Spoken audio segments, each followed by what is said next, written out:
আসসালামু আলাইকুম, আশা করছি সকলেই ভালো আছেন। আপনারা দেখছেন মেহেদি খান টেক চ্যানেল, সাথে আছি আমি মেহেদি খান। টাইটেল এবং থাম্বনেল দেখে আপনারা ইতিমধ্যেই বুঝে গিয়েছেন যে আজকে কোন টপিক নিয়ে ভিডিও বানাতে চলেছি।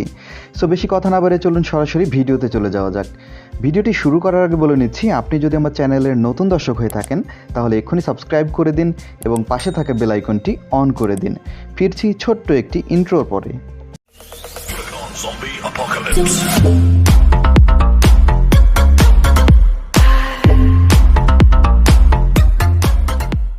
যে অ্যাপ্লিকেশনটির সাহায্যে আমরা ফেসবুক প্রোফাইল ফটো এবং কভার ফটো ডিজাইন করব, প্রথমে সেই অ্যাপ্লিকেশনটি ওপেন করতে হবে। এই অ্যাপ্লিকেশনটি কোথায় থেকে ডাউনলোড করবেন সেটা ডাউনলোড প্রসেস আমি ভিডিওটি লাস্টে দেখিয়ে দিব। সো এই অ্যাপ্লিকেশনটি ওপেন করার পর আপনারা এরকম একটি ইন্টারফেস পাবেন। এরপর দেখতে পাচ্ছেন স্টার্ট অ্যাপ, এইখানে ক্লিক করবেন। আরেকটা কথা বলে নিতে চাই, আপনারা এই অ্যাপ্লিকেশনটি যখন ব্যবহার করবেন তখন অবশ্যই আপনাদের ফোনের ডাটা কানেকশনটি অফ রাখবেন, তাহলে কোনো প্রকার অ্যাড আসবে না, আদারওয়াইজ অনেক অ্যাড চলে আসতে পারে।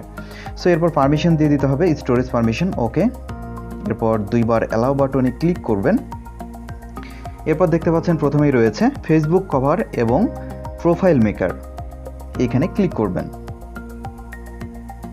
দেখতেই পাচ্ছেন যে লোডিংয়ের সময় শোয়িং অ্যাড দেখাচ্ছে। যদি ডাটা কানেকশন থাকে প্রত্যেকবার কিন্তু অ্যাড চলে আসবে, আর যদি ডাটা কানেকশন অফ রাখেন তাহলে কিন্তু অ্যাড আসবে না। সো এবার দেখতে পাচ্ছেন যে সিলেক্ট ইমেজ, এখানে আমাদের একটি ফটো নির্বাচন করতে হবে, যে ফটোটি আমরা ডিজাইন করতে চাচ্ছি। সো সিলেক্ট ইমেজে ক্লিক করলেই এখানে আমাদের গ্যালারিতে থাকা ফটোগুলো চলে আসবে। যে ফটোটি আপনি ডিজাইন করতে চাচ্ছেন সেই ফটোটি আপনারা সিলেক্ট করে নেবেন। সো আমি আমার একটা ফটো নিয়ে নিচ্ছি, ধরুন আমি এই ফটোটি ডিজাইন করব। এরপর এখানে দেখতে পাচ্ছেন যে বৃত্তের যে অংশটুকু রয়েছে, এখানে আপনারা পিকচারের যে অংশটুকু রাখবেন সেটা ফেসবুকের প্রোফাইল ফটোর যে বৃত্তটা আছে সেখানে শো করবে, এবং আমরা যে বাইরের যে অংশটুকু রয়েছে এইটুকু অংশের যে অংশটুকু রাখবো সেটা আমাদের ব্যানারের অংশটুকুর মধ্যে পড়বে, ঠিক আপনারা যেমনটা দেখেছেন থাম্বনেইলে। সো এই পিকচারে টাচ করে আপনারা জুম ইন জুম আউট করে অ্যাডজাস্ট করে নিতে পারবেন। আমি একটু অ্যাডজাস্ট করে নিচ্ছি।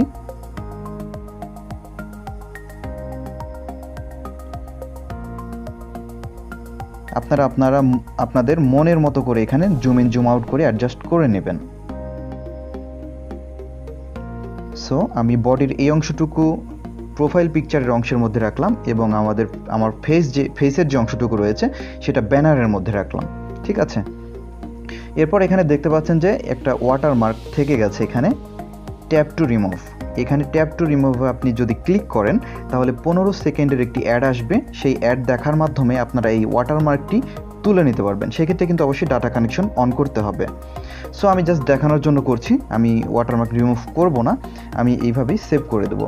এরপর সেভ করার জন্য দেখতে পাচ্ছেন যে এখানে সেভ বাটন রয়েছে, সেভ বাটনে ক্লিক করবেন। ওকে, সেভ সাকসেসফুলি। দুটি ফটোই আমাদের সেভড হয়ে গিয়েছে। এবার ফেসবুকে সেট করার পালা। সো আমরা চলে যাই ফেসবুকে।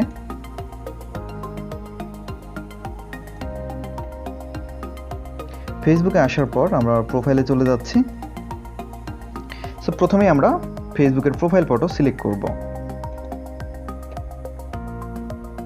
Select profile picture. সো প্রোফাইলের অংশ কোনটা আপনাদেরকে বলে দিয়েছিলাম যে আমি আমার বডির অংশটুকু আমার প্রোফাইল পিকচারের মধ্যে রাখব। সো এটা হচ্ছে বডির অংশটুকু। এখানে কোনো প্রকার ক্রপ করার দরকার নেই, ঠিক আছে। জাস্ট সেভ বাটনে ক্লিক করে দিবেন। ওকে, আমার তো ডাটা কানেকশন বন্ধ করা আছে, আমি ডাটা কানেকশন দিয়ে দিচ্ছি। এরপর আমরা রিফ্রেশ করে দেখে নিচ্ছি যে সেভ হয়েছে কিনা।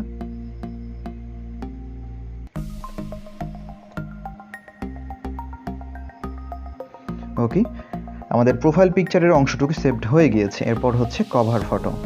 কভার ফটো সেট করে আমরা দেখব যে ঠিকমতো অ্যাডজাস্ট হয়েছে কিনা।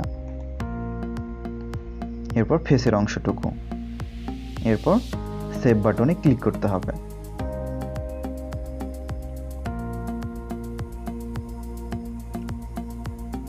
ওকে, দেখতেই পাচ্ছেন যে একদম পারফেক্টভাবে কিন্তু প্রোফাইল ফটোর সাথে ব্যানারের যে একটা কম্বিনেশন সেটা কিন্তু হয়ে গিয়েছে। এবং এই যে দেখতে পাচ্ছেন যে ওয়াটারমার্ক থেকে গিয়েছে, যেহেতু আমি অ্যাড দেখিনি, আপনারা অ্যাড দেখার পর সেই ওয়াটারমার্কটি তুলে নিতে পারবেন। ঠিক আছে, এরপর দেখাবো যে আপনারা এই অ্যাপ্লিকেশনটি ডাউনলোড করবেন কিভাবে। সিম্পলি আপনারা এটা প্লে স্টোরে পেয়ে যাবেন। সো প্লে স্টোরে যাওয়ার পর যা সার্চ করবেন smart photo cart.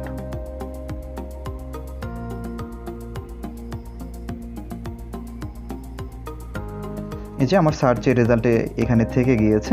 Just smart photo cart লিখে সার্চ করলেই আপনারা কিন্তু এই অ্যাপ্লিকেশনটি পেয়ে যাবেন। অ্যাপ্লিকেশনটি ভালো করে দেখে নিন, এটার লোগো।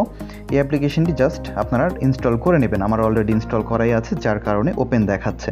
সো ভিউয়ার্স, এই ছিল আজকের ভিডিওটি ভালো লাগলে অবশ্যই একটি লাইক করবেন। ভিডিওটি আপনার কাছে কেমন লেগেছে সেটা অবশ্যই কমেন্টসে জানিয়ে দেবেন। সো দেখা হচ্ছে পরের কোনো ভিডিওতে। সেই পর্যন্ত সবাই ভালো থাকবেন, সুস্থ থাকবেন। আল্লাহ হাফেজ।